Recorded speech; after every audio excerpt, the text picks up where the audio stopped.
Hello, and welcome to Temple of the False Pod, where decks are not optimized, but our plays sure as heck are fun. I'm Andy. I'm Bruce. And you may recall either last week or the week before or the one before, I don't know. Time's a weird thing, right? We were talking previously on Temple of the False Pod. Yeah, exactly. At some point previously, we were talking about the planes that came with the Doctor Who Commander decks. And we said that there were 36 new planes, which is still true, but we were kind of confused about why 36, especially if they're intended to be played with 10 card stacks. 36, maybe there's overlap, right? Then we figured it out. There's 4 phenomenon. Phenomenon, for those who don't know, are like sorceries, I guess. When you planeswalk, if you encounter a phenomenon, the effect happens, and then you planeswalk away from that phenomenon to the next card. Yeah. We're going to save all 4 of those for the end. So episode 4, I guess, depending on how quickly we get through these. If you don't know what we're talking about, Plane Chase is a format that you can or a variant, I guess, of a format where you can have these planes. They're like world enchantments. They affect the whole battlefield. They have some sort of static or triggered ability when you planeswalk there, or at the beginning of your upkeep or end step or whatever. There's an ability that happens. There's an ability. And then there's an activated ability where you roll a die that's got 4 blank sides, and then a planeswalk symbol, and then a chaos symbol. Chaos symbol triggers the activated ability, where it says whenever chaos ensues, blah, blah, blah happens. Planeswalk is you just flip over the next card. If you need any more refreshing on that, we have a whole playlist below. We've got the previous episode this season. Go check those out. They're a good time. We are plane chase heads, as Bruce likes to say. Yes. We love plane chase, and that's why we're talking about them. Because, honestly, haven't really heard anything about these. I'm hoping that Elder Dragon Social Club will probably do an episode, as they did with March of the Machine plane chase. So maybe we'll see it then, but we love Plane Chase. If you like a little more crazy with your Magic games, a little more chaos, variety is the word I like to use. Then Plane Chase is for you. Yes. Trust me, this is a great way to go. The first roll on each of your turns is free. Every roll after that costs 1 more than the previous roll for that turn. It's a great way to use up some extra mana if you happen to be a deck that doesn't really need to be carrying mana through other players' turns. Just something, an extra thing to do. Yeah. And so another, I guess, moment I'll take here is, I guess, a bit of what's the word? Prologue. That's not the word I'm looking for, but I'll use it. Neither of us are Doctor Who fans, so we're not going to get into the lore of each of these cards. We're not going to talk about how accurate any of these cards are to the Whoverse, Whoniverse. That's what we said last time, Whoniverse, because it's funny. Yeah. So we're going to talk about the mechanical aspects of this card. If we like them, if we don't, how vague they are, how absurd they are, how useless they are. You'll see. Last episode, we talked about the first 10 planes in alphabetical order. We only made it to D. D's nuts. So yeah, let's just get right into it. I don't think that there's any more explanation that we need. If you need more explanation, go watch the last episode. And if you're not watching on YouTube, be aware that we have the visuals of the cards on each of when we get to them, when we're reading them off. Mm-hmm. So if you're not watching on YouTube, go watch on YouTube. It's a lot more fun, and you can subscribe to us and get notified when our videos go up. Anyway, first one up I'll read. Dalek Intensive Care. Plane of the Dalek Asylum. When you planeswalk to the Dalek Intensive Care and at the beginning of your upkeep, exile a non-Dalek creature you control. If you do, create a 3/3 black Dalek artifact creature token with menace. It gains haste until end of turn. Whenever chaos ensues, target Dalek you control deals damage equal to its power to target creature you don't control. This is cool. This is like one of those like evil planes that we see where it's tough to deal with, and eventually all of your creatures will be exiled, and you'll just have a board of Daleks, right? It definitely rewards you for playing small creatures, because you're going to get to upgrade into 3/3 tokens with menace. It's also going to make you awfully nervous if you only have 2 creatures on the board, and one of them is a creature you really want to keep. Another thing to keep in mind, if you exile your commander, you can exile it to the command zone and then recast it the next turn. So if you've got another creature that really needs to be saved and you just don't want it exiled, there you go. Something to keep in mind, a lot of these Who planes and a lot of the Who cards exile stuff instead of sending it to your graveyard. That's on theme for Doctor Who, at least as far as I know. But it's something to keep in mind that happens a fair bit. And hey, I get a kick out of it. With the chaos, it does encourage you to try and put counters on your Dalek. But again, it's a token creature. Be careful how big you try and make it. The 2 things I like about this is that, one, it encourages you to play Changelings. Maybe I don't like it about that. But I mean, the typal decks, especially the ones with Changelings, are going to benefit more from this because the Chaos ability can target any of your Changelings, especially the big ones. But also, like, if you're playing creatures with Changeling, they are also Daleks, so you won't exile them. That's about it. The other thing that I like about this is that it does create that sense of like urgency and dread and panic of like, I need to get out of here now. Yes. Because it encourages you to roll in 2 ways. It encourages you to roll because you don't want to continue exiling your things, but it also encourages you to roll because the chaos is nice because you have at least 1 Dalek, I guess, unless you don't have any creatures. Right, and if you're looking at the next opponent up, if they only have 1 really good creature, then maybe you don't want to roll. And suddenly they've got a 3/3 artifact creature with menace. And if you don't have any creatures for it to exile, or if you don't have any Daleks to deal damage, then like you're just gonna pass anyway. Like you're not worrying about rolling. So I like it. I like it. Yeah. What's the next one? So the next card is the Dining Car on the plane of Spacecraft. Spacecraft, Bruce. Hey. When you planeswalk to the Dining Car, each player creates a food token. Sure. 66 seconds. At the beginning of your upkeep, sacrifice a creature with the least toughness among creatures you control. Then investigate. Whenever chaos ensues, activated abilities of artifact tokens you control cost 2 less to activate this turn. So they're giving you a food token, they're giving you a clue token, and if you roll chaos, you can now tap each of them and just gain 3 life and draw a card just without having to pay the extra. That's kind of cool. I'm not sure that I like the idea of having to sack a creature with the least toughness just to get a clue token, but maybe if your creature's small enough, that'll be okay. And if it's not, well, you know what? It's on the beginning of your upkeep. Suck it up. You're not going to have a choice. And then it's up to you to decide whether or not you want to pass that on to the next person. Yeah.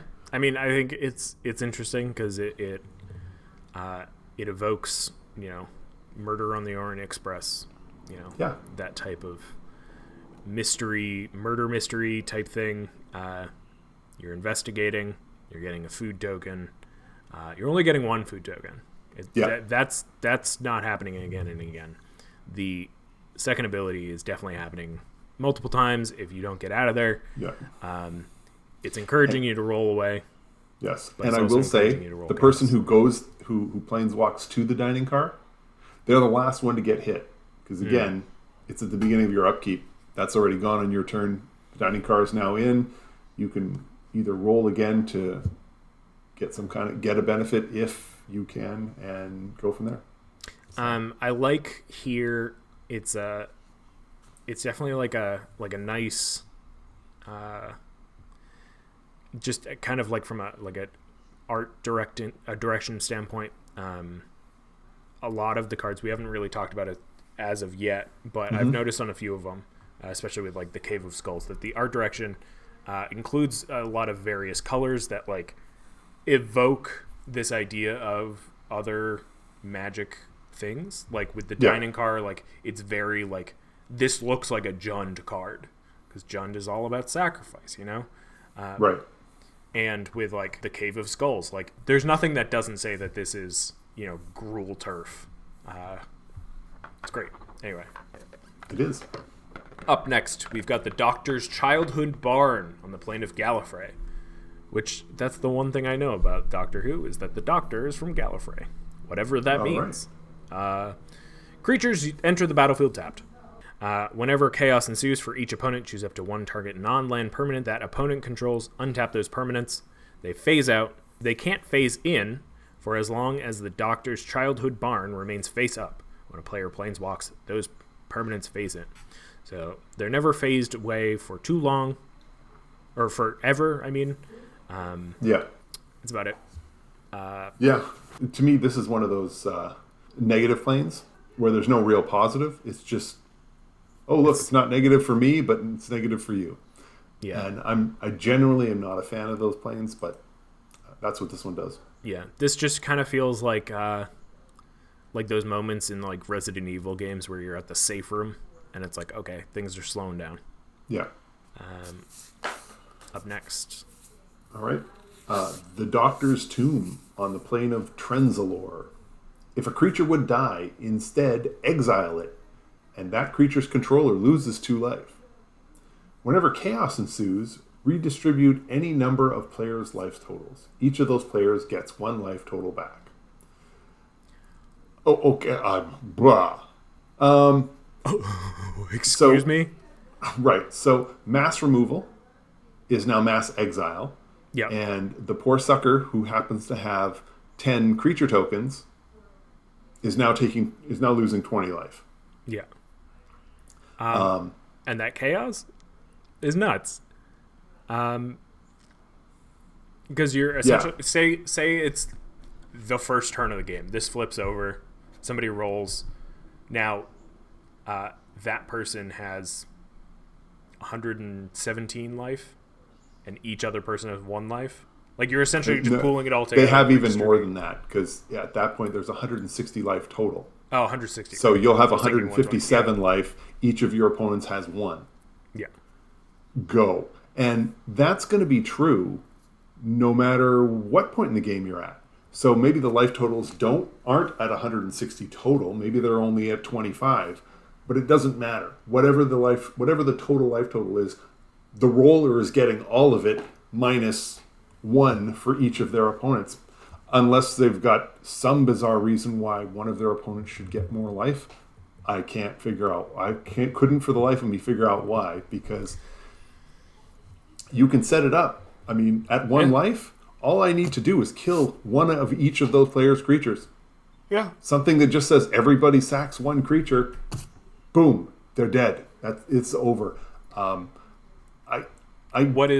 can't say that I'm a fan of this. No. What's fun too is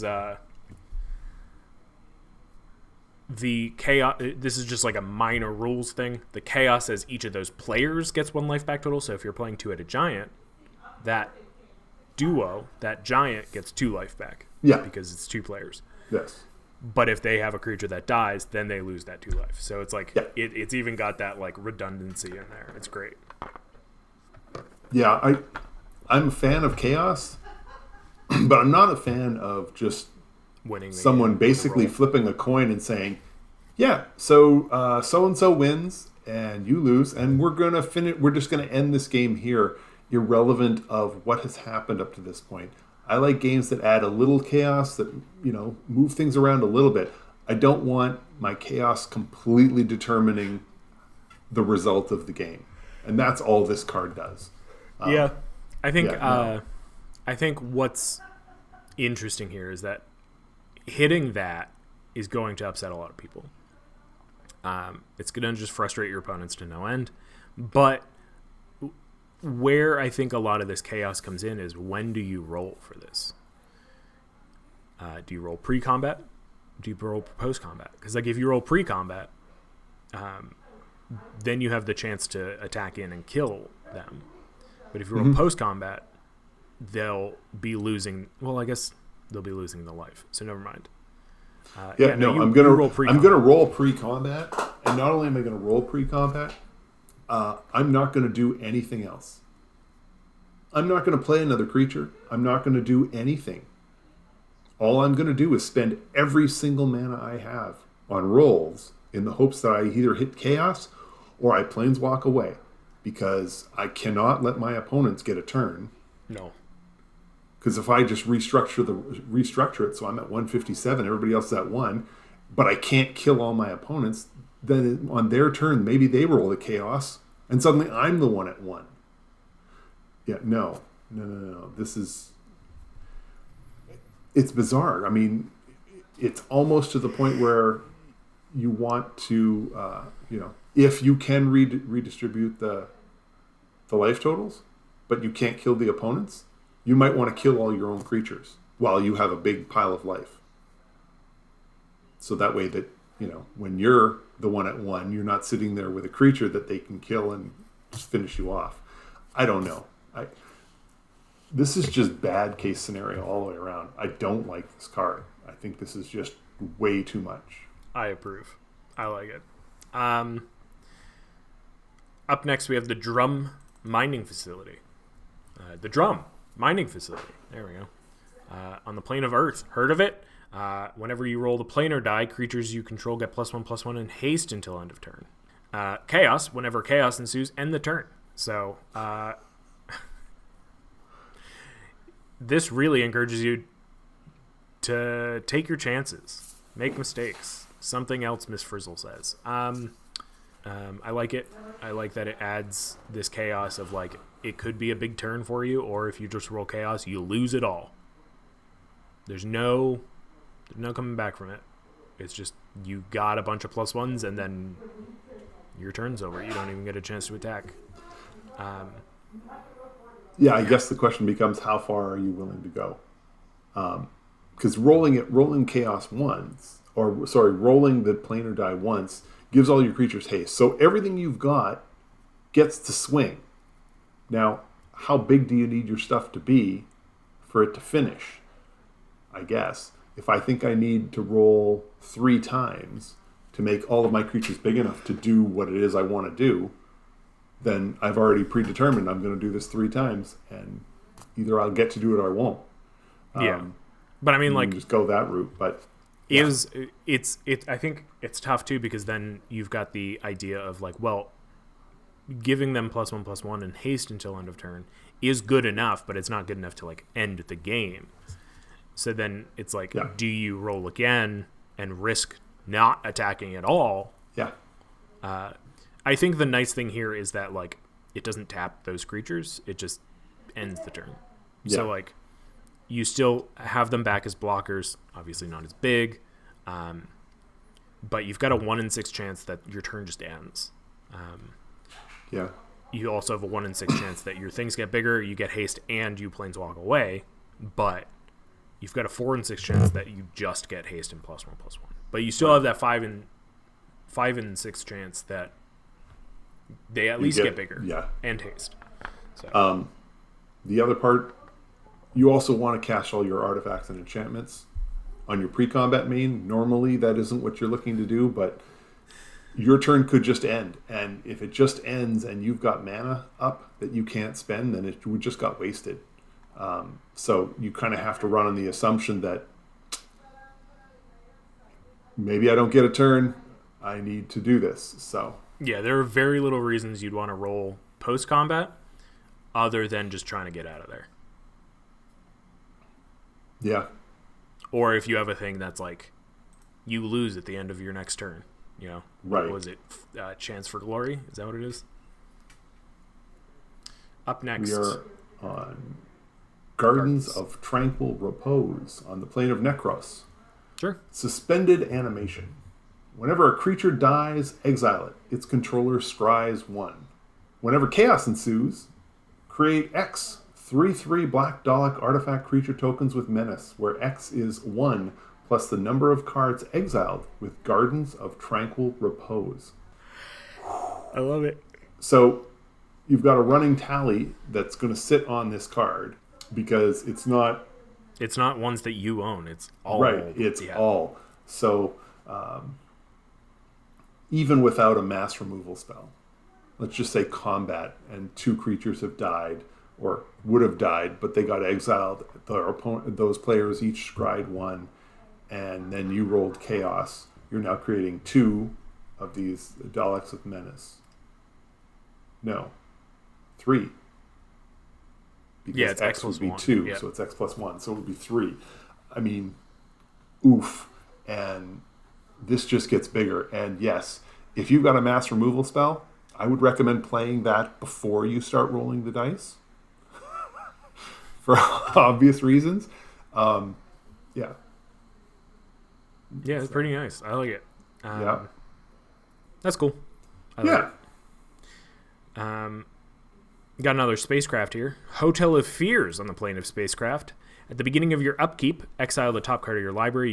You lose life equal to its mana value. You may play that card this turn. It's like Bob, but it's not to your hand. It's just... what's it called? Yeah. Impulse draw. Yeah. Praise Him is the chaos effect.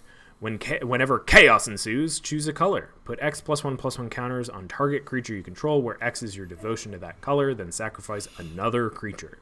Your devotion to a color is the number of mana symbols of that color in the mana costs of permanents you control. Sure, I like it. I like the impulse draw. I'm a big fan of impulse draw anyway. This rewards 1 to 2 color decks more because your devotion is going to be higher anyway. This hates on artifact decks because you're choosing a color, and if your devotion is 0, then you're out of luck. I'm not that high on this one. I think just it's fine. Because, well, I don't like the idea that at the beginning of my upkeep, flip the card. I'm going to lose life unless it's a land, and then I may play it that turn. So if I don't, I just lose the card and lose life. That's all that's happening there. I always like there to be some kind of an upside. I would prefer cards that have upside, but more upside for some people. Mm-hmm. This one has downside. I just don't know that there's going to be enough upside. Flip the card. I mean, with my decks, you lose up to 8 life. That's the fun. And yes, but I want to lose the 8 life, but then I want to be able to cast it for free because I paid 8 life, and that's not the case. You still have to pay for the card. So if you don't have the 8 mana, no, you lose 8 life. It's exiled. It's gone. You're never going to get to play it because you can't afford it. I'm not a fan of that. Now, I get what you're saying as far as the second part with the chaos. I mean, I do like that. You're right. I think it definitely plays so much better for the mono-color or 2-color decks. And I think, too, this plays better late game. Obviously, there's the urgency of, like, okay, you're losing life equal to the mana value, but you're actually being able to play those cards. like you said, with the 8 mana value card, like, you're losing 8 life, but if it's like turn 3, like, you're not going to play it. Like, you've just lost that life. But, I don't know. I mean, your deck is also 40% land. So, and you're able to play. It's not cast, so you can play the land, which is nice. Yeah. But we'll see. We'll see how it goes. Yeah. Yeah. No, this is a middling one for me as well. I think it's fine. We've got, let's see, 3 more. 3 more? Today. Yeah. All right. The next one is Kerblam Warehouse. Where? Maybe that's too big of a pause. The Kerblam Warehouse. How about that? On the plane of Kandoka. Whenever one or more creatures you control deal combat damage to a player, create a treasure token. Whenever chaos ensues, until your next turn, non-creature artifacts you control gain, tap, sack this artifact, flip a coin. If you win the flip, the artifact deals 3 damage to any target. Oh my god, I love this stuff. This I love. I appreciate that I just finished saying I hate the idea of losing 8 life just random willy-nilly. And this could very well be even worse than that for me. But I just love that. Yeah. If you're willing to risk your the treasure token you just got or whatever other artifact, come on.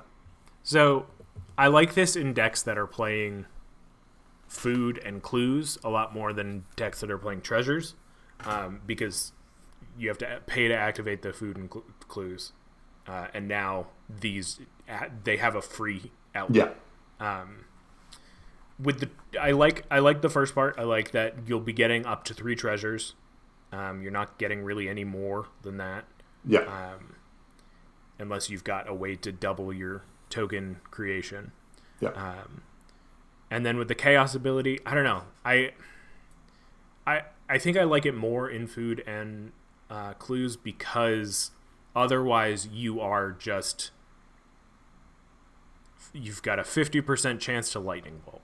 Yeah. Which doesn't feel great when you lose that, but it could also be game changing in those decks that do have a lot of treasures.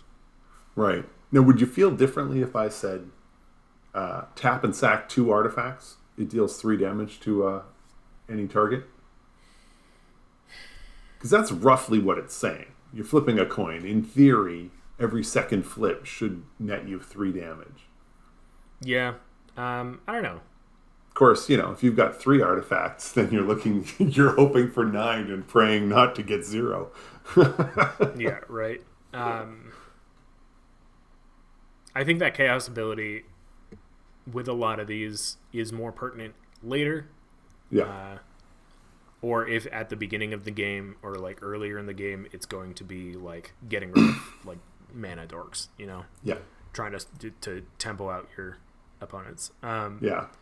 But yeah, I like the possibilities with this one. Don't get me wrong. I like it. But I don't know how I feel about that chaos ability. Right. Unless you are already playing a coin flip deck. But I do like how kind of goofy it is, because you get the treasure essentially for free anyway. So the chaos ability, you're not really wasting anything. Because you could have just not had the treasure. Right. So. Yeah. Yeah. I'm coming back on it. There we go. 2 more. Lake Silencio. Plane of Earth. Heard of it? The flavor ability here is still point in time. All spells have split second. As long as a spell with split second is on the stack, players can't cast spells or activate abilities that aren't mana abilities. Chaos. Whenever chaos ensues, Lake Silencio deals 6 damage to target creature an opponent controls. If a creature dealt damage this way would die this turn, exile it instead. Again, it's another one that doesn't seem to fit with its static ability as strongly as some other ones, but I'm sure that there's a reason. But I mean, it does mean that basically everything is uncounterable. Yeah. So, yeah. And you can't hold priority? Nope. The only thing... How do you ever get priority? What? How do you get priority? If it's not your turn. Somebody passes you priority. So, if you're going between phases and steps. Well, I'm thinking of, with a Planeswalker. Yep. You play the Planeswalker, and then you always say, I am holding priority, because you play the Planeswalker and then use the ability. Yeah. So if you play the Planeswalker and has split second, no one can counter it. You can't. They play a Planeswalker. Yeah. They activate the ability because they still have priority. They activate the ability. The ability doesn't have split second. Right. Okay. So they can respond to that, or say they play a creature, split second happens, it goes to the battlefield. They go to combat. There's a chance there. Yeah, and I have to remember their spells don't have split second. All spells have split second. Okay, I thought it was just on your turn. No, yeah, so right. All removal now has split second. Yeah. So if I'm destroying your Planeswalker, there's no way for you to stop me from doing it. Right. Yeah. As long as you have priority at that point. The thing that gets me is like, if you're, say like for whatever reason you're lightning bolted somebody's Birds of Paradise, they can still tap it to activate it. But that's the only thing that they can do. Yeah. Because mana abilities can still be activated. This seems fun. The Chaos ability, again, is just kind of 6 damage to target creature and opponent controls is pretty nuts. It is funny because if you have a way to sacrifice that creature when it's being targeted, you can do that because that's not a spell, so it doesn't have split second. But, like you said, they don't really jive well together, I don't think. Yeah. The two abilities don't really play together. They don't make a lot of sense. But I think to that extent, too, like, you can sack it to, say, like, even if with a split second spell, like somebody murders something, you can sack it to, say, like Ashnod's Altar to get 2 mana. But, I mean, even so, like, dealing 6 damage to target creature, if they sack it, then you've done the thing anyway. Like, you've killed their thing. But it does say if a creature dealt damage this way, it would die, it would be exiled. So, like, to an extent, you've dealt with the creature. But, this seems fun. I like this. Seems wacky. It seems like it could get out of hand. A little bizarre for sure. It kind of just makes you loosen up a little because now you don't have to worry about counters. Right. And our last one for today, the Lux Foundation Library on the plane of the library. Sure. Players have no maximum hand size. Whenever a creature you control deals combat damage to a player, you may draw a card. Okay. Whenever chaos ensues, put a shadow counter on target creature. A creature with shadow can block or be blocked only by creatures with shadow. Seems great. Well, they definitely work. The two abilities definitely work well together. Yep. It's got the Ophidian. It's got Shadow. This seems like Bruce card right here. This is right up my alley. Like everything about this. I'd be happy to start games with this and play and never roll again. Right? Yeah. Oh, I'd love to get some shadow creatures, but But play more ninjas or something. No, this seems great. I like this. Oh yeah. I wish there was more I could say about it other than I like it.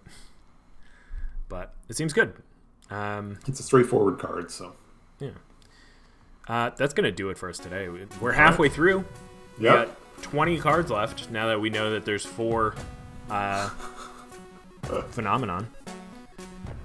But we'll be back next week or in a couple weeks with 10 more and then 10 more again. So make sure to check out last week so you didn't miss our first 10. Right. I got a playlist below of all the plane chase shenanigans that we love so much. And thanks for hanging out this week. We're Temple of the False Pod. We're at X and optimized, but our plays sure as heck are fun. I'm Andy. I'm Bruce. Thank you again for listening, for watching. If you're watching on YouTube, this whole time we've been showing the planes off in their full beauty. And if you're not watching on YouTube, go check it out and subscribe while you're over there.